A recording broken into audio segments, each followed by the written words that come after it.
Es un gusto compartir con ustedes una vez más, después de un largo tiempo, y estar juntos nuevamente.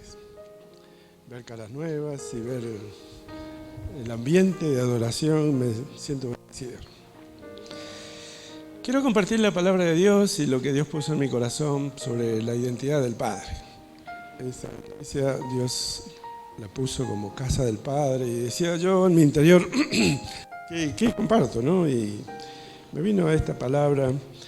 Busquemos en nuestra Biblia, en el libro de Lucas, capítulo 15, y quiero hablar de la identidad de nuestro Padre.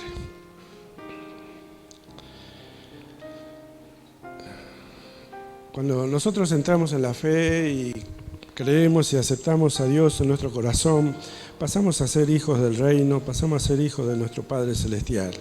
Y quisiera hablar a través de la palabra que Él nos muestra cómo es el corazón del Padre. Y en Lucas, capítulo 15, todo el capítulo me habla sobre el Evangelio del Evangelio. Es como los comentaristas definen lo que pasó en este capítulo.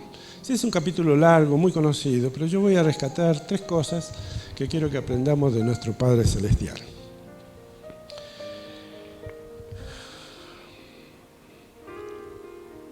¿Tienen su Biblia? Lucas capítulo 15. Se acercaban a Jesús todos los publicanos y pecadores para oírle, y los fariseos y los escribas murmuraban, diciendo: Este a los pecadores recibe y con ellos come. Entonces Él les refirió esta parábola diciendo: ¿Qué hombre de vosotros, teniendo 100 ovejas, si pierde una de ellas, no deja las 99 en el desierto y ve tras la que se perdió hasta encontrarla? Y cuando la encuentra, la pone en sus hombros gozoso. Y al llegar a casa, reúne a sus amigos y vecinos diciéndole: Gozaos conmigo, porque he encontrado mi oveja que se había perdido. Os digo que así habrá más gozo en el cielo por un pecador que se arrepiente que por 99 justos que no necesitan de arrepentimiento. En el contexto, los religiosos de aquella época cuestionaban a Jesús y le decían: Este se junta con los pecadores y con ellos come. Y de acuerdo a la cultura judía de ese entonces y de lo que ellos aprendían de la religión, el judaísmo, era que los que no eran del pueblo de Dios merecían morir. Para ellos era un gozo que uno de esos pecadores se muera y que no llegue a la presencia de Dios. Entonces, ese concepto que ellos tenían de Dios, muy limitado, llega Jesús a mostrarle otro aspecto, que es mi Padre, de que el amor de Dios es para todos y que el amor de Dios llega a los perdidos. Y si este capítulo se puede llamar Encontrando a los perdidos, porque da 3 características de cosas que estuvieron perdidas y que fueron halladas. Y la primera de esas es la oveja perdida. Entonces Jesús le refirió esta parábola: ¿Qué hombre de vosotros, si tiene 100 ovejas y se pierde una de ellas, no va tras ella hasta buscarla? En el tiempo que vivía Jesús, había el oficio, digamos, preponderante era ser pastor. Y en terrenos agrestes y no tenían muchos corrales, entonces las ovejas se dispersaban con grandes peñascos, alturas. Y la oveja es uno de esos animales que no reconoce el camino para volver, se pierde. Entonces, cuando una de ellas se pierde, queda expuesta a los enemigos, a que no vuelva más. Entonces dice, el pastor, la figura de Dios, dice: si tiene 100 ovejas y hay una descarriada, va tras ella, deja las 99 y va a buscarla.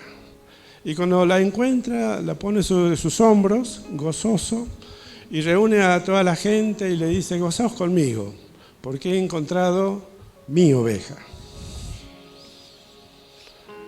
Las 99 no eran suyas, sí, también eran suyas. Pero acá hace una distinción porque esta es importante para mí. Todos los que estamos perdidos, porque todos somos cristianos perdonados. En un tiempo estuvimos perdidos, pero fuimos hallados por Dios. porque Dios se preocupa de cada uno de nosotros. Entonces esa es la búsqueda. Seguimos la lectura. ¿O qué mujer que tiene 10 dracmas, si pierde un dracma, no enciende la lámpara y barre la casa y busca con diligencia hasta encontrarla? Y cuando la encuentra, reúne a sus amigas y vecinas diciendo: gozaos conmigo, porque he encontrado la dracma que había perdido. Así os digo que hay gozo delante de los ángeles de Dios por un pecador que se arrepiente. Una oveja que se descarrió, una dracma es una moneda, es un denario. Era el jornal de un trabajador del día. Generalmente era una moneda que no tenía tanto valor, pero en ese tiempo esto simboliza las mujeres casadas, el marido, el novio o futuro marido le entregaba, en vez de un anillo de boda, le entregaba un collar con 10 monedas, 10 dijes. Entonces ese era la mujer, mostrar ese collar, decía: yo estoy casada legalmente, y era una honra para ella en ese tiempo, que tenía un esposo que la amaba. Entonces cuando una de esas moneditas se le perdió, para ella era un problema, porque tal vez la gente decía: ¿y dónde está esa? Justo ahí en el collar, sí, te falta una, ¿no? No miramos las 9, sino que te falta una. Entonces esa dice: ¿y qué mujer, dice la parábola, tiene 10 y se le pierde una que se perdió? Y en ese tiempo las casas eran de piso de tierra, la mayoría de las casas con solamente una ventana chica, entonces había poca luz, y el piso le hacían como un enrejado de caña, de juncos. Entonces cuando se cae una monedita así, era un triunfo encontrarla. Pero esta mujer dice, enciende una luz y barre y la busca hasta encontrarla. Y vuelve a repetir: gozaos conmigo, porque he encontrado el dracma que se había perdido. Y así vuelve a repetir Jesús: así hay gozo en el cielo por un pecador que se arrepiente. Dios se goza en encontrar a los perdidos. Dios se preocupa. Y en este caso barre y busca, porque hay una parte, esa moneda en este caso, está desencajada, no está en el lugar adecuado. Una estaba perdida, descarriada, otra estaba en el lugar inadecuado, si se podría decir. No tenía valor. Separado de ese collar era como que desencajaba. Bueno, Dios vuelve a ponernos en el lugar adecuado. Y el Señor se goza. Hay gozo cuando se encuentra una oveja, gozo cuando la moneda es encontrada. Y Dios busca activamente a los perdidos, toma la iniciativa y Él se goza. Ese es el fruto de su búsqueda. Dios está contento cuando encuentra a los perdidos. Y el tercer ejemplo es el ejemplo del hijo que se fue de la casa. De 100 Dios busca uno, de 10 monedas Dios busca una, de 2 hijos, en este caso el padre espera al otro. Sigamos la lectura. También dijo, versículo 11, un hombre tenía 2 hijos y el menor de ellos dijo a su padre: dame la parte de los bienes que me corresponde, y les repartió los bienes. No muchos días después, juntándolo todo, el hijo menor se fue lejos a una provincia apartada y allí desperdició sus bienes viviendo perdidamente. Y cuando todo lo hubo malgastado, vino una gran hambre en aquella provincia y comenzó a faltarle. Y fue y se arrimó a uno de los ciudadanos de aquella tierra, la cual le envió a su hacienda para que apacentase cerdos. Y deseaba llenar su vientre de las algarrobas que comían los cerdos, pero nadie le daba. Y volviendo en sí dijo: ¿cuántos jornaleros en la casa de mi padre tienen abundancia de pan, y yo aquí perezco de hambre? Me levantaré e iré a mi padre, y le diré: Padre, he pecado contra el cielo y contra ti. Ya no soy digno de ser llamado tu hijo, hazme como a uno de tus jornaleros. Y levantándose vino a su padre. Y cuando uno estaba lejos, lo vio su padre, y fue movido a misericordia, y corrió, y se echó sobre su cuello, y le besó. Y el hijo le dijo, Padre, he pecado contra el cielo y contra ti, y ya no soy digno de ser llamado tu hijo. Pero el padre dijo a sus siervos, sacad el mejor vestido y vestidle, y poned un anillo en su mano y calzado en sus pies, y traed el becerro gordo y matadlo y comamos y hagamos fiesta, porque esto es mi hijo, muerto era y ha revivido, se había perdido y es hallado. Y comenzaron a regocijarse. En este tercer ejemplo, recalco la actitud del padre de esperar. No era una oveja que se descarrió, no era una moneda que se perdió, era un hijo que se fue, el hijo que se fue de la casa. Dios ha depositado en nosotros esa libre elección, nosotros decidimos y Dios respeta la decisión. Y en este caso un hijo menor, tal vez cansado de esa vida de control y yo no quiero estar más acá, le dijo a su padre, Padre, dame la parte de los bienes que me corresponde. El hijo mayor en esa cultura judía recibía el doble de herencia que el hijo menor. Es decir, que el hijo menor se llevaba 1/3, los 2/3 se lo llevaba el hijo mayor. Y acá la actitud del padre. Y el padre les repartió los bienes, es decir, se los repartió a los dos. Era como un mensaje directo, indirecto del hijo, diciendo, antes que te mueras, ¿sí? Yo sé que te va a morir, ¿viste? Ahora, morite antes, dame mi parte. Qué duro. Muchas veces nosotros renegamos de Dios y le echamos la culpa a Dios de todo. Pero en este caso Dios tiene paciencia y nos espera. Y el padre le repartió los bienes. Y todo el hijo se fue, juntó su bien y se fue y anduvo gastando por allí hasta que todo se lo hubo malgastado. Y cuando ya lejos de Dios la pasamos mal y con el hijo empezó a recapacitar, la pasó mal, se le acabó el dinero, se le acabó la buena vida y volviendo en sí, el hijo dijo, ¿cuántos jornaleros hay en la casa de mi padre? ¿Qué le llamó la atención? La bondad del padre. Tienen abundancia de pan y aquí yo perezco de hambre. Dios, más allá de que respeta nuestras decisiones, también es un Dios de amor, un Dios bondadoso. Y el hijo dijo, volviendo en sí, dijo, volveré a la casa de mi padre y le diré, Padre, he pecado contra el cielo y contra ti. Y levantándose volvió a la casa de su padre. Y dice la Escritura, y aún cuando estaba lejos, el padre lo vio. ¿Será que este padre salía a ver cuándo volvía su hijo? Y dice, y aún cuando estaba lejos, corrió. Y acá hay un detalle que me llama la atención. ¿Por qué corrió? La ley judía, en Deuteronomio, dice que el hijo que deshonra al padre tenía que ser apedreado. La ley decía que tenía que morir.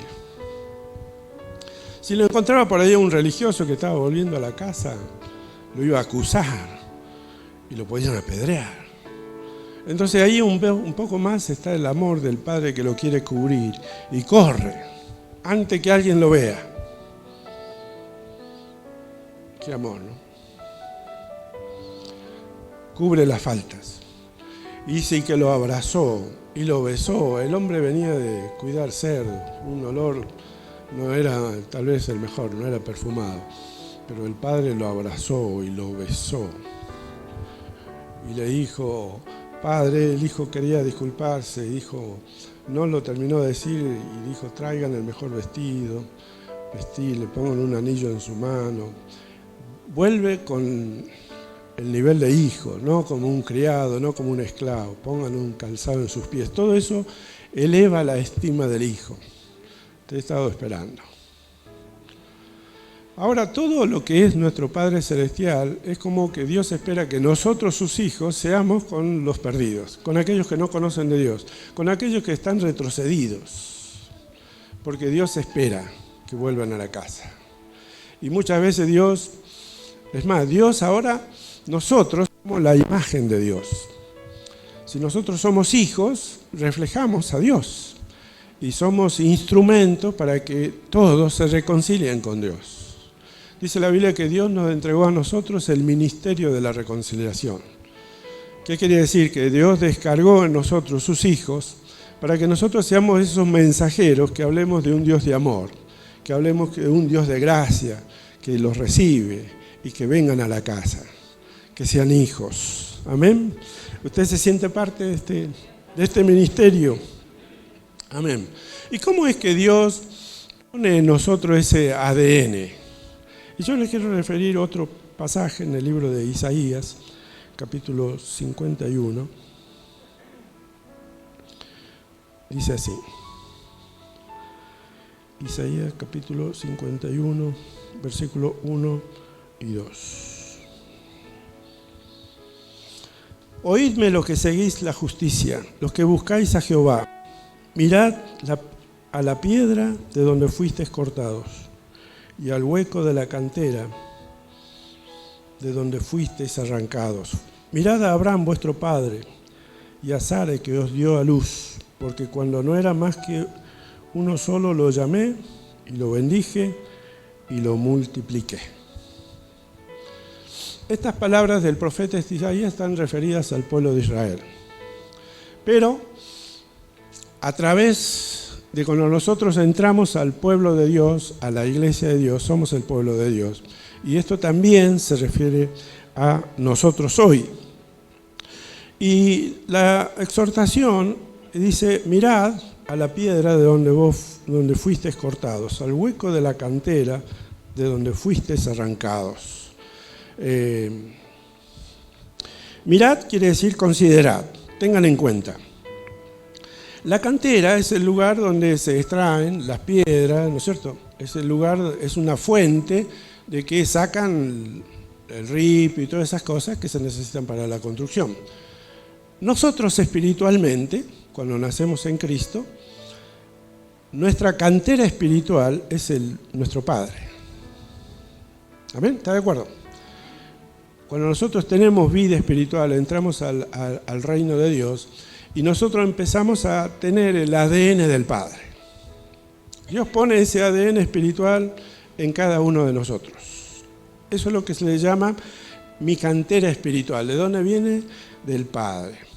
Pero acá, en el versículo 2, vuelve a decir, mirad o considerad a vuestro padre Abraham y a Sara que os dio a luz. Ahora, Dios eligió a Abraham para ser el padre de una gran nación. Y él es llamado en la Escritura el padre de la fe.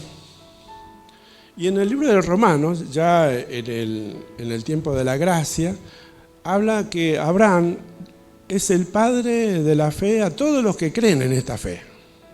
Así que también Abraham, por extensión, sería también nuestro padre espiritual. ¿Hasta ahí me sigue? Dios es nuestro padre, Dios escogió a Abraham y al pueblo de Dios le dice que el padre espiritual, no solo del pueblo de Israel, es el padre del pueblo de Israel, sino también es el padre de la fe a todos los que creen en Jesucristo.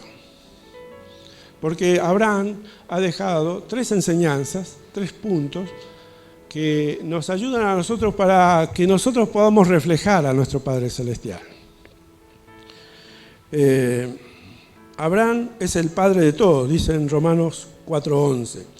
Y padre, Dios le llama a Abraham, la Escritura le llama el padre de la fe.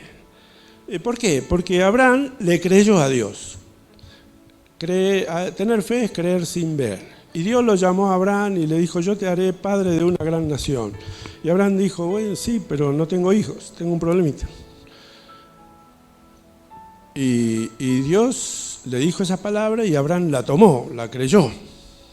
Y pasaban los años y Abraham seguía sin hijos. Pero la fe de Abraham no disminuyó, siguió creyendo. Y pasaron los años, y pasaron 10 años, pasaron 20 años y el hijo no aparecía. Y Abraham ya era viejito. Y dice la Escritura que Abraham, cuando tenía la edad de 100 años, Dios le concedió la promesa de que iba a tener el hijo. Y se embarazó Sara, siendo ya de edad avanzada. Y tuvieron el hijo que Dios le había prometido. Le creyó, permaneció confiando en la palabra de Dios. Dios nos llama a nosotros también ser hombres de fe. Si somos hijos de Abraham, somos hombres de fe, que creemos en lo que Dios dice, en lo que la palabra de Dios me dice, en las promesas que yo recibo de Dios para mi vida. Abraham era un hombre de fe. Pero también Abraham era un hombre de obediencia. Adelante en el libro de Génesis, ya cuando Isaac, ese hijo amado, ya era un adolescente, Dios le dice a Abraham: Abraham, toma a tu hijo Isaac, el único a quien amas, y ofrécelo en sacrificio en la tierra que yo te diré. ¡Wow!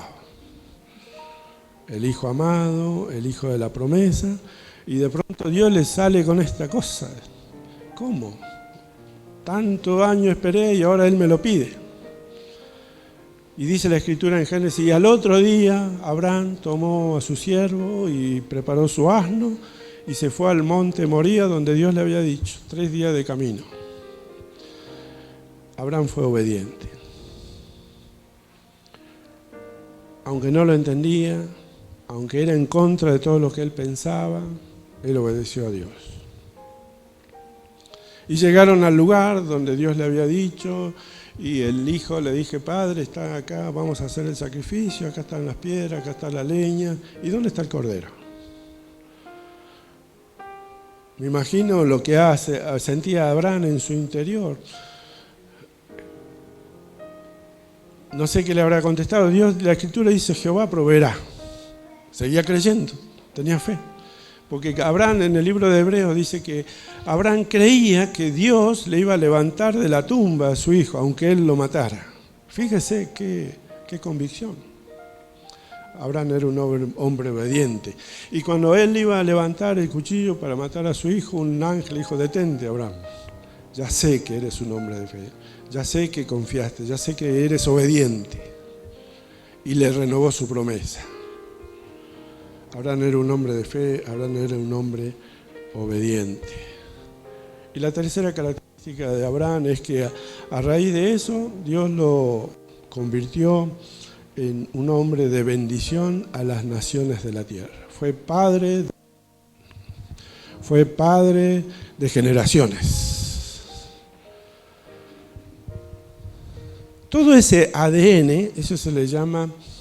En un libro estaba leyendo en un libro del pastor Raida, eso se llama mi herencia espiritual. Que cuando nosotros llegamos a conocer al Padre, eso pasa a nuestro espíritu. Pero hay otra herencia que nosotros recibimos, nuestra herencia biológica, nuestra herencia de crianza, nuestra herencia que nos da la vida, nuestra herencia humana, se puede decir, que crece con nosotros. Nosotros tenemos una herencia espiritual, pero también tenemos una herencia biológica, que muchas veces eso tiene que ver con mi personalidad, mi carácter, mis creencias, mis enseñanzas, mi estructura, que muchas veces no está acorde con la promesa que yo recibo de Dios. Entonces esto nos lleva a pensar de que todo lo que yo hago, me tengo que decir, está conforme a esta herencia que yo recibo de fe, de ser una herencia de obediencia y una herencia de multiplicación, de bendición. Ahí está la pregunta. Esto tiene que ver con un propósito. Dios nos ha dejado un propósito. Dios quiere que nosotros seamos esos hijos de Abraham, que seamos padres de multitudes. Porque ahora nuestra herencia, nosotros multiplicamos nuestra herencia espiritual. En la carne yo no puedo tener 100 hijos, ¿cierto? Pero en la fe yo puedo tener hijos espirituales. Y puedo tener, ¿cuántos? No hay límite. Porque esa bendición está prometida, que si yo la recibo de Dios, yo la puedo transmitir. Nosotros tenemos que trabajar nuestra herencia biológica, es nuestro yo. Y Dios me dice que esto no se produce en forma automática. No es que yo recibo la herencia espiritual y ya me convierto así de un día para otro estoy así todo pum para arriba. Necesitamos nosotros tomar decisiones sobre esta herencia biológica para que sea transformada a la imagen de Jesucristo. Y ese es el proceso que nosotros tenemos que participar nosotros. No es solamente la bendición de Dios, está la promesa, pero está nuestra parte que nosotros tenemos que hacer. ¿Y saben qué? Volviendo al contexto de los fariseos, cuando Jesús le presentaba esta cuestión, los judíos le dijimos, nosotros somos hijos de Abraham. ¿Se acuerdan? Siempre en esa lucha teológica que estaban con los escribas, los fariseos, los judíos le dijeron, nosotros somos hijos de Abraham. Y Jesús le dijo, si fuerais hijos de Abraham, las obras de Abraham haríais. ¡Wow! Y ahí... Entonces no es algo automático que lo que yo recibo de Dios yo tengo que hacer. Hay una obediencia de mi parte, que yo tengo que sacrificar mi yo, tengo que poner mis prioridades en orden. Y que tengo que abrazar ese propósito de Dios en mí, lo tengo que, en mi decisión de mi yo, hacerlo, machucarlo, que muera, para que la gloria de Dios se manifieste en mí. Somos llamados a hacer las operaciones del Padre Celestial. Debemos convertirnos en padres de fe, de obediencia, en padres que desatan multiplicación y bendición. Nosotros le podemos preguntar a Dios qué es lo que Él pensó para mi vida y empezar a trabajar con ese propósito. Todas esas características de Dios yo las tengo que manifestar en mi vida para que otros vengan al conocimiento de la verdad. Ser un canal de bendición para que conozcan al Padre. No que conozcan una iglesia, no que conozcan una estructura, que conozcan al Padre. Y como casa del Padre, nosotros somos ese instrumento de Dios aquí en la comarca para que la gente conozca de Dios. Le invito a que haga usted esas preguntas a Dios. Señor, pregúntele. Señor, ¿qué porcentaje de herencia espiritual tengo o de herencia biológica? Yo no dejo de ser Eduardo, pero Dios moldea para que Eduardo sea crucificado.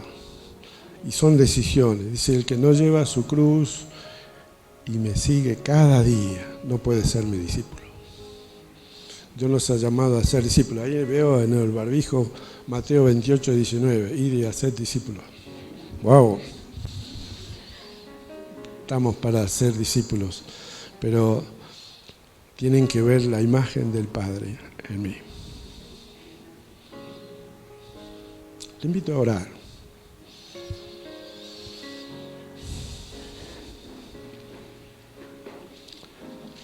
En tu palabra, Señor, vemos tu gracia, tu perdón. Vemos tu amor por cada uno de nosotros. Queremos ser canales de bendición a otros. Que tú sigas moldeando nuestra herencia biológica para que sea crucificada y sea puesto en tu altar. Que podamos reflejar la gloria del Padre. Yo voy a pedir que pase el pastor y pase a Idalina. Yo quiero orar por ustedes. Lo que Dios dice en mi corazón, que esa herencia de multiplicación se desate, se active, esa unción del Padre sea sobre su vida.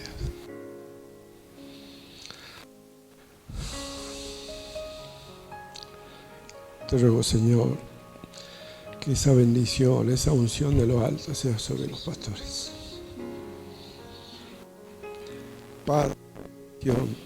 Padres de muchos que mostrarán el camino del Padre. Oh Señor, usa tus siervos. para que den palabra de discernimiento, palabra de sabiduría, que muestren el camino, para que otros lleguen ante ti. Sigue obrando en ellos, perfecciónalos cada día más, Señor.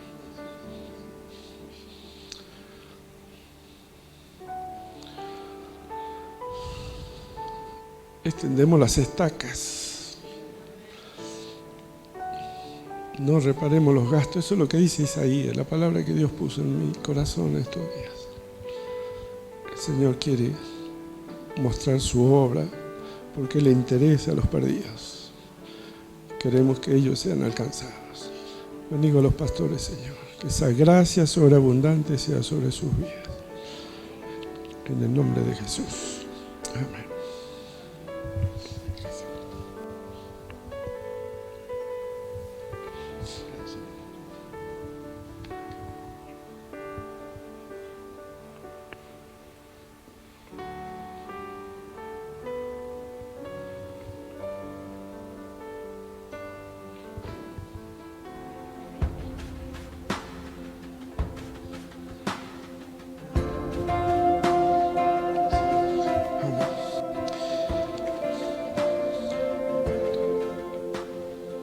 Dios le bendiga, hermanos. Seamos instrumentos en las manos del Señor. El Señor está hablándonos, seamos sensibles a su voz y que Él cumpla su propósito. Amén. Gracias por compartir este tiempo lindo de la palabra del Señor. Si este video fue de bendición para tu vida, suscríbete al canal. Dale un clic a la campanita para que te llegue una notificación cada vez que subimos un nuevo video. También puedes darle un me gusta, un pulgarcito para arriba. Esto nos ayudará a llegar a más personas con estos videos. Podés también hacer algún comentario allí en la zona de comentarios de los videos de YouTube. Y por qué no, compartir este video con otras personas, tus familiares, amigos, porque también les puede hacer de mucha bendición. Así que desde ya te agradecemos por apoyarnos y estar allí cada vez que subimos un video. Que Dios te bendiga y será hasta la próxima. Bendiciones.